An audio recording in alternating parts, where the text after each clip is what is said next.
원탁의 기자들 K가 모였습니다. KBS 김준범, 석민수, 정세배 기자 함께합니다. 안녕하세요. 안녕하세요. 실업급여 우리 이야기부터 좀 해봐야 될 텐데 올해 실업급여 나가는 거 그러니까 지급되는 게 역대 최대치가 될 거라면서요. 그만큼 뭐 고용이 안 좋아서 그런 겁니까? 실업자가 많아졌나요? 우선 숫자를 좀 알려주시겠어요? 이게 네, 김준범 기자. 이제 예전 이름이 실업급여고요. 바뀐 이름은 구직급여. 어쨌든 뭐 같은 거니까요. 고용보험에서 나오는. 지금 이제 일자리를 일시적으로 잃었을 때 정부가 이제 구직 활동을 하는 기간에 이거라도 이제 받으시면서 구직 활동 하시라라고 드리는 일종의 사회 부조잖아요. 네.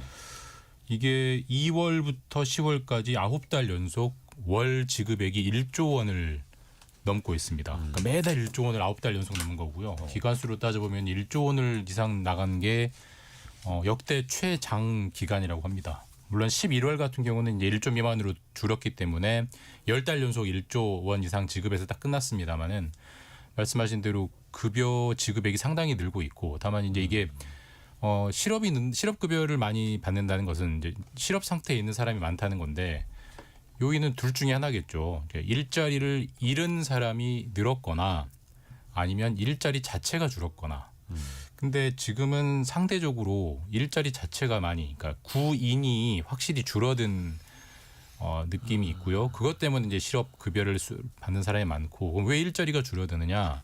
우리나라에서 좋은 일자리라고 하면은 이제 소위 말하는 정규직 일자리가 많이 나오는 부분이 업종별로는 제조업이랑 건설업인데. 네.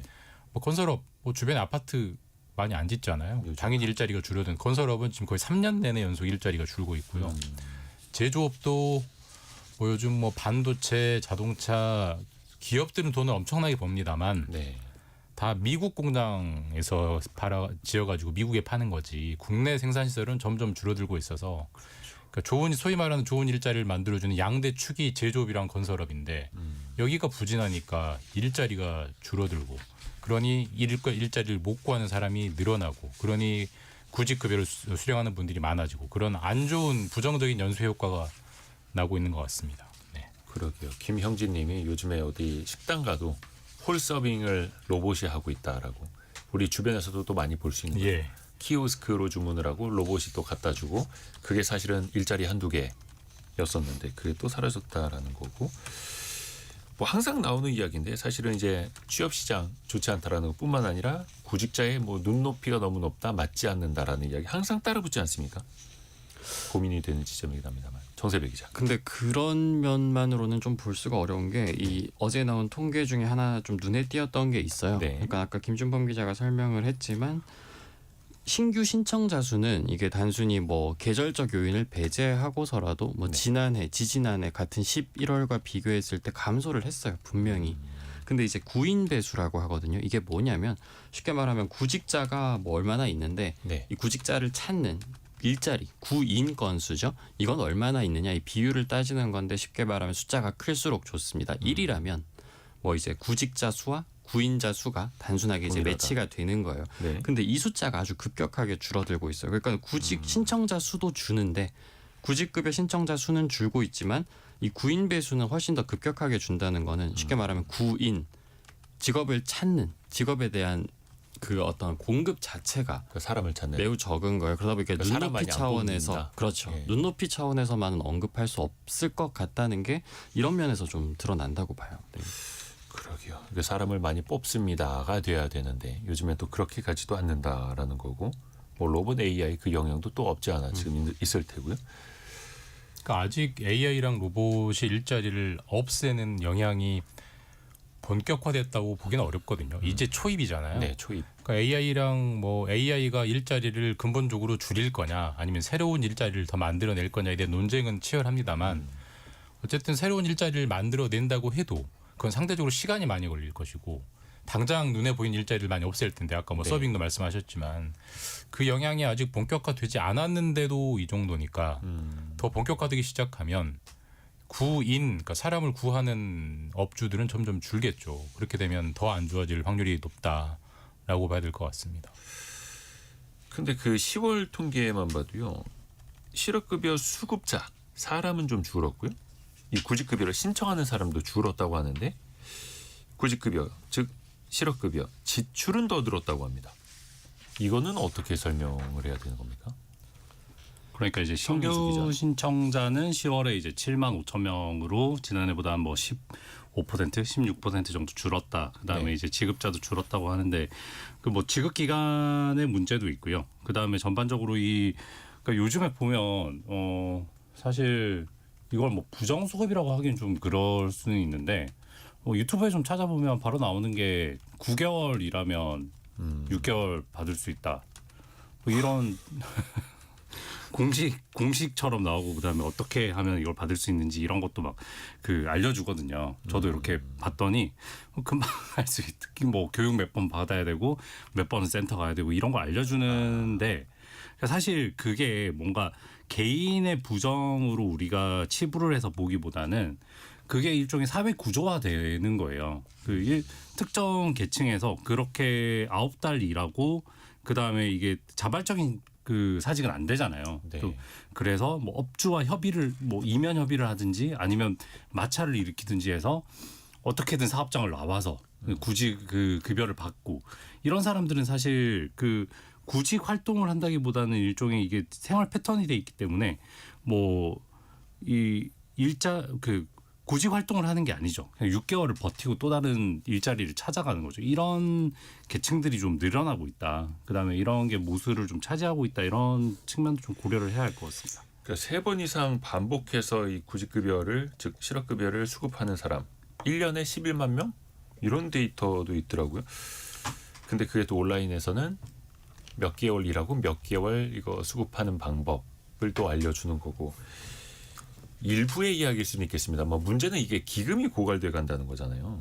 그러니까 이게 이제 일종의 뭐라고 하지? 제도가 나름 성숙을 하면서 나타나는 부작용인 것 같아요. 사실 유럽에서는 이미 시작된 논쟁인데, 그러니까 어디까지 사회복지를 해줘야 되느냐, 거기에 대한 무임승차하는 사람들이 그렇게 늘어나면 되느냐. 당장 단적으로 지금 이제 최저임금을 받는 일자리와 주 5일 내내 일해서 최저임금 받는 일자리와 구직급여, 그러니까 실업급여 상태에서 실업급여를 수령하는 분의 급여를 비교해 보면 세전 수익은 당연히 일을 하시는 분이 더 많지만 네. 거기서 이제 뭐 우리가 근로소득세랑 사대보험을 떼잖아요. 그 실수령액을 따지면 최저임금의 가장 하단을 기준으로 하면은 실업급여를 받는 구직급여를 받는 분들이 더 많이 받는. 그러니까 단순히 심리적으로 납득이 잘 안 되죠. 열심히 일하는 사람이랑 노는 사람이 돈을 더 받는다고 이 감정이 드는 거니까 그거는 분명히 수정이 필요한 부분인 것 같긴 해요. 이제 그렇다고 해서 구직급여를 예전처럼 축소해야 되느냐? 그건 또 다른 차원의 얘기거든요. 그러니까 그게 좀 어렵죠. 예, 참 어려운 사회적 숙제죠, 그게. 김은주님이 제 주위에도 몇 년 동안 실업급여를 지속적으로 받는 사람이 있더라고요. 이렇게 보내주셨고 박성주님이 실업급여보다 월급이 더 많아야 하는데 그런 일자리가 부족한 것 같네요. 보내주셨고 그리고 4069님은 이 실업급여 지급을 좀 줄일 필요가 있고 심사도 강력하게 해야 합니다라고 보내주셨고 장현희님은 실업급여를 정말 입에 풀칠만 할 정도로 줘야 하는데 너무 많이 주는 것 같아요. 이렇게 또 의견을 주셨네요. 일단 다양한 의견을 좀 소개해드렸고요. 그러면은 이걸 좀 구조적으로 이제 좀 들여다봐야 하는 건데 물론 이제 아주 일부는 그 뭐 방법까지 공유하면서 이렇게 달달한 시럽처럼 타서 먹는다라는 시럽 급여라고도 표현을 합니다만 그게 전부는 또 아닐 테고요. 네. 뭐 일부의 문제를 또 전체적으로 볼 수는 없는 거니까 구조적인 문제를 좀 들여다볼까요? 말씀하신 대로 이제 방금 소개된 것들은 현상이죠. 분명히 존재하는 현상이고 뭐 적절하다고는 할 수 없는데 구조적으로 좀 몇 가지 좀 포인트가 있는 것 같아요. 네. 통계만 봤을 때 첫 번째는 이제 고용보험 가입자 수가 절대 가입자 수 자체는 이제 매달 늘고 있어요. 조금씩이지만. 근데 그 늘어나는 크기는 줄어든 지가 사실 2022년부터 통계만 봐도 꾸준하게 줄고 있거든요. 네. 어느 시점에서는 이제 뭐 인구 감소 영향도 있을 것이고 늘어나지 않는 지점이 오겠죠. 그렇다면 이게 고갈 속도가 더 빨라질 수가 있고요. 두 번째는 이제 사실 이렇게 가입자 수가 늘어나는 게 전적으로 이제 서비스업 가입자 수에 기인한 거거든요. 제조업 가입자 수는 전체적으로 마이너스예요. 예. 다만 서비스업 가입자 수가 늘어나기 때문에 전체 가입자 수도 늘어나는 건데 서비스업 같은 경우에는 어떻게 보면 약간은 좀 유연하다고 표현할까 아니면 탄력적으로 이제 직장을 구인이나 뭐 구직이 가능하기 때문에 반대로 이제 특정 업종에서 뭐 어떤 뭐 정부 제도라든지 뭐 변화가 있어서 아니면 업황이라든지 이런 거에 따라서 훨씬 좀 민감하게 반응할 우려도 있는 거고 그다음에 이제 마지막으로 하나 소개를 좀 해드릴 거는 구직급여를 신규로 신청하거나 뭐 지급받거나 지급 건수, 지급액 다 줄었어요. 이거는 뭐 전달에 비교해도 줄었고 이건 뭐 계절적 요인일 수 있는데 전년도에 비해서도 줄었습니다. 근데 딱 한 가지 안 줄어든 게 있어요. 네. 지급 건수당 지급액이에요. 쉽게 말하면 한 번 나갈 때 돈은 안 줄어요. 근데 이게 이런 추세라면 이것도 계속 늘어나겠죠. 그렇다면 이거는 뭐 지급 건수가 줄더라도 이 액수가 늘어난다고 하면 전체 재정 균형에는 도움이 안 되는 방향이기 때문에 쉽게 말하면 그 재정 고갈에 대한 우려는 조금 더 빨리 찾아올 수도 있지 않냐 이런 우려는 좀 돼요. 그러니까 정 기자님 말씀에 예. 좀 덧대면은 고갈 말씀하셨는데, 그러니까 분명한 것은 그 지금 상황에 대한 진단, 뭐 해법 다양하겠지만 분명한 건 이대로는 지속 가능하지 않습니다. 그러니까 그 뭐 국민연금도 맨날 나올 때마다 나오는 따라붙는 게 고갈 얘기 나와서 국민연금도 힘들게 더 내고 하는 식으로 개혁을 했잖아요.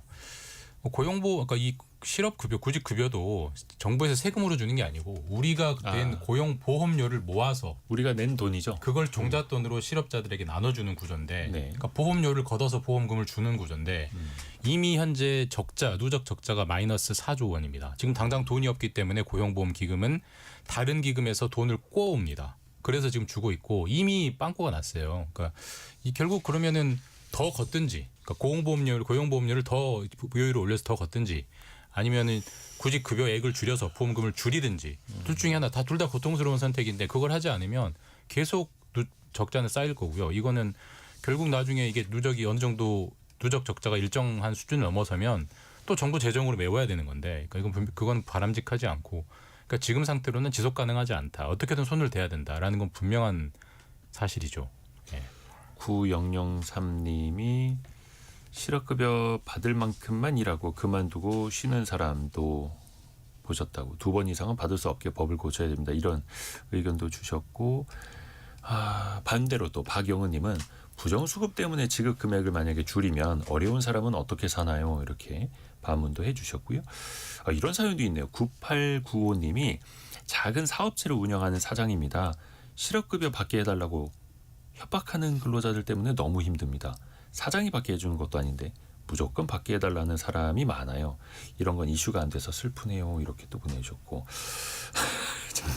이게 주변에 다 우리가 또 겪을 수밖에 없는 거고, 아까 김준범 기자가 이야기한 것처럼 이 고용보험 기금이라는 게 우리가 월급 받게 되면 거의 자동으로 떼나가는 것 아니겠습니까? 4대 보험 중 하나로 우리가 낸 돈인데 사실 또 그게 지금으로 간다면 말라갈 수밖에 없다.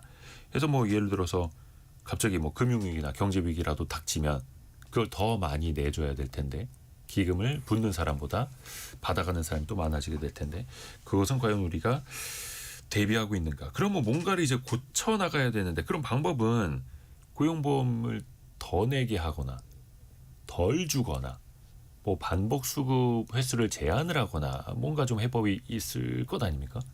또 하나 더 문제가 있었던 게, 사실 저도 실업 상태는 없었는데 고용보험 급여는 받아봤어요.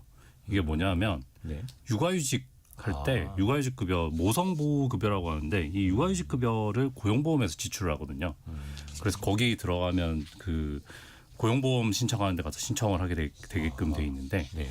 그 지금 또 육아휴직 급여를 최근 몇 년 새에 저출생 대책으로 굉장히 많이 늘렸잖아요. 늘린 데서 그러면 육아휴직 급여가 요즘에 남자 육아휴직도 늘어나서 점점 급여 지출이 많아지죠. 근데 뭐 감사원에서도 뭐 그래서 이제 이걸 가지고 육아휴직 급여를 그 고용보험에서 지출하지 말라고 하기는 했는데, 이게 장기적으로는 부담이죠. 그리고 사실 저출생 때문에 육아휴직 급여를 늘리는 건데, 이거를 그 고용 안정이라는 목표에 고용보험에서 지출하는 게 맞냐? 지금 시대에 그게 맞는지도 좀 생각해 볼 필요는 있을 것 같습니다. 고용보험료를 현실적으로 올리는 수밖에 없죠. 무슨 뾰족한 수가 어디 있겠습니까? 뭐 우리 국민연금 보험료도 올리기로 했고 건강보험료도 기금 고갈되는데 별 수 있습니까? 올리는 쓰고 올려야 되고 아니면 건강보험을 줄여야 되는 건데 그럼 병원 갈 때 감기로 4,000원 낼 때 5,000원 내야 되는 거고요. 그게 싫으면 마찬가지입니다. 실업급여도 이거를 수급을 제한 말씀하신 대로 뭐 한 번 이상은 안 돼. 뭐 6개월 이상은 안 돼. 이렇게 줄이다는 정책적 결단이 없는 한은 더 내는 수밖에 없습니다. 뭐 다른 수는 세상에 없고 세상에 뭐 모두 행복한 방법은 없는 거니까 결국은 올리는 수로 갈 수밖에 없을 것 같습니다. 제 생각에는. 네. 참 그 실업급여를 한 번도 못 받아본 제 입장에서는 좋은 거죠. 좋은 거기는 합니다만 왜냐면 그 한 20년 동안 낸 그 고용보험이 있는데 저처럼 아마 그거 아쉽다고 생각하시는 분들은 계실 거예요. 왜냐면 또 일각에서 이럴 때 막 부정수급, 반복수급 이런 게 또 대두가 되면 뭐 공동의 사실은 게 기금이라는 그런 성격도 우리가 또 이해를 해야 합니다만 아까 정철미 님이 이런 글을 올려주셨어요. 제 주변을 보면 좀 다른데요. 베이비붐 세대가 은퇴하면서 실업급여를 타는 게 크더라고요. 은퇴자들 거의 다 실업급여 받던데요. 그러니까 이게 나이에 따라서 좀 제한도 있기는 합니다만 장년층 또 고령층으로 이제 진입하시는 분들의 수급도 또 없지 않아 있을 겁니다. 현재 규정으로는 60세 이상의 실업자는 구직급여를 못 받는 걸로 제가 알고 있고요. 65세. 65세. 예. 65세. 지금 앞으로는 65세 이상도 당연히 경제활동을 많이 하셔야 될 테고 그쪽에서도 고령자, 아까 그쪽에서도 실업이 나올 텐데 논리적으로만 보자면 왜 66세 실업자는 구직급여를 못 받고 64세는 받을 수 있느냐 이 자체가 좀 모순이기 때문에 그분들도 드려야 되긴 하는데 그러려면 더 보험료를 더 내야죠. 그럼 또 그래서 더 그 부과를 수밖에 빠르겠죠. 없는 거죠. 네. 근데 어떻게 보면 이제 은퇴하셔야 하는 나이이기 때문에 이거 뭐 좀 어감이 그렇습니다만 은퇴하신 그 이후에는 뭐 실업이라는 게 좀 또 맞지 않을 수 있기 때문에 그분들은 사각지대 아닌 사각지대에 계실 수밖에 없는 건데 뭐 현실적으로 정년 연장 논의라든지 예. 뭐 연금이라든지 그런 공백기가 분명히 있잖아요. 현재는 그러다 보니까 이제 아까 방금 소개해주신 사례도 그 공백기에 이제 뭐 구직 활동을 하는 명목으로 그런 구직급여를 수령하시는 것 같고 실제로 60세 이상 그래서 이제 뭐 가입자라든지 또는 뭐 수급자라든지 비율은 아주 빠르게 속도만 놓고 봤을 때는요. 절대적인 수치 자체로는 뭐 비율이 낮겠지만 빠르게 늘어나고 있는 것도 사실이긴 합니다. 그러니까 이제 그 65세 이상 가입도 못하고 수급도 못하는데 60세 이상 그러니까 보통 사기업에서 은퇴하시는 분들은 정해진 정년보다 좀 빨리 은퇴하시는 분들도 있고 그다음에 지금 뭐 거의 다 대부분 정년은 60세인데 65세까지 요 5년 공백에 들어있는 사람들이 굉장히 빠른 속도로 늘어나는 거잖아요. 이분들이 이제 이 공백에 뭔가 받을 수 있는 게 있다면 확실하게 받으려는 쪽으로 가겠죠. 당연히 개인은. 그러면 이 수급액이 굉장히 늘어날 거고 그다음에 이제 정년 연장 논의가 되면서 이 65세 이상에도 적용을 한다는 얘기를 하는데 사실 그 좀 재원을 생각하고 좀 정책을 만들 필요는 있죠. 지금은. 그렇죠. 그 고용보험이라는 게 사실 이제 구직급여, 구직을 할 수 있게끔 잠깐의 그 안전판 역할을 해주고 사실 그 안전판은 빠져나와야 되는 건데 이 안전판을 또 계속 안전판이라고 생각을 하고 있으면은 기금도 그렇고 개개인의 입장에서도 그렇고 사실은 장기적으로 좋지는 않을 테고요. 그러면 뭐 최근에 유행했던 드라마 무슨 김부장 이야기 뭐 이런 거에도 나오지만 대기업 다니는 사람들도 한 50대 중후반이면 조금 일찍 집에 가는 그런 시대이기도 한데 그러면 뭔가 이 취지가 재취업을 좀 도와주는 역할로서 좀 이어져야 하는데 물론 이게 제대로 보면 어디 가서 뭐 교육을 또 받아야 하고 뭐 이런 것들이 있지 않습니까? 그게 과연 제대로 작동하고 있는가는 좀 어떻게 봐야 될까요? 그러니까 이제 현실적으로 너무 기금이 고갈되기 때문에 주는 돈을 줄인다는 차원에서도 제 개인적인 생각은 요건별로 좀 수령액을 차등화할 필요는 있을 것 같아요. 방금 말씀하신 대로 정말 구직 활동을 열심히 하는 사람한테는 네.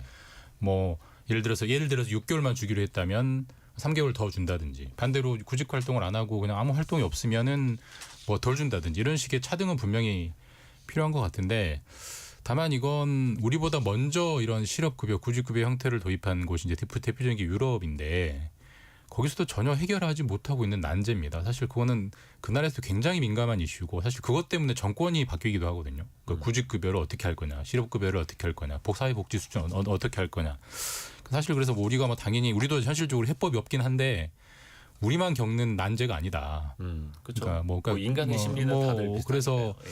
뭐 어쨌든 저는 뭐 결국은 조금 더 올리고 조금 더 타이트하게 지급하는 식으로밖에 다른 방법이 없어요, 사실. 예, 그렇게밖에 갈 수 없을 거고 이제 그 결단을 예. 무슨 대통령 때 할 거냐의 문제입니다, 결국. 그러니까 뭐 예를 들면 초반에 한 달, 두 달은 그냥 조건 없이 지급을 하다가 3개월 차 받으려면 어떤 조건을 또 충족을 해야 되고 4개월 차 받으려면 뭐 또 어떤 조건을 더 충족해야 되고 이렇게 조금 계단식으로요. 7255님이 제 주변에도 바로 이직을 하거나 재취업을 할 수 있는 상황인데도 실업급여라는 제도가 있으니까 그 기간을 최대한 수령하고 나서 재취업을 하는 경우가 많더라고요. 이렇게도 보내주셨고요. 2356님은요. 편의점을 11년째 운영하고 있습니다. 5, 6년 전까지는 구인 공고를 올리면 연락들이 많이 왔는데 이제는 지원 자체를 잘 안 합니다.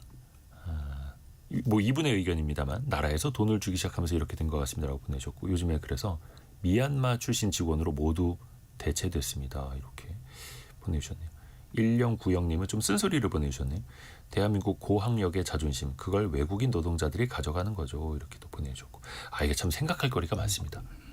기금의 문제이기도 하고 일자리의 문제잖아요. 그렇죠. 전반적으로. 너무 민감한 문제죠. 저는 고용 정책적으로는 사실 이거를 뭐 김준범 기자 얘기한 대로 재원을 타이트하게 운영하는 면도 있지만 좀 그 실업 급여를 받는 기간에 이 노동자들이 좀 교육을 적극적으로 받도록 하는 네. 장치가 필요하다고 보거든요.